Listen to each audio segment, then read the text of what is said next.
অহংকার মামানুষকে অন্ধ করে বয়। তখন কড়া নাড়ে নিয়ে শুনুন মা, তারার দরবারের এক জীবন্ত সত্য কাহিনী।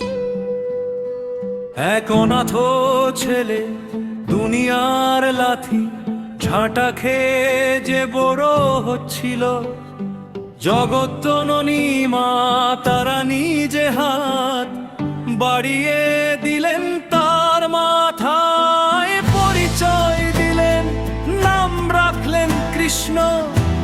এক বৃদ্ধা মায়ের রূপ ধরে ভিক্ষা করে, নিজের রক্ত জল করে সেই ছেলেকে বানালেন মস্ত বড় অফিসার। কিন্তু ক্ষমতার লোভে কৃষ্ণ ভুলে গেল তাকে মাটি থেকে আকাশে কে তুলেছিল।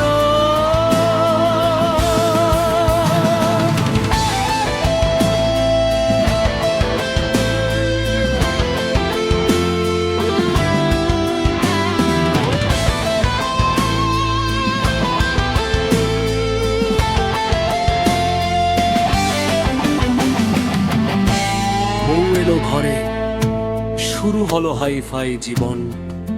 আর যে মা তাকে নিজের জীবনের চেয়ে বেশি ভালোবাসলো, তার কপালে জুটলো ঘরের কোণে অবহেলা, না জুটলো অন্ন, না জুটলো ওষুধ।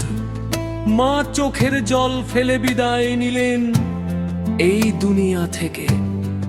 কৃষ্ণ ভাবলো সে জিতে গেছে, না, প্রকৃতির মার ডবল হয়ে ফিরে এলো।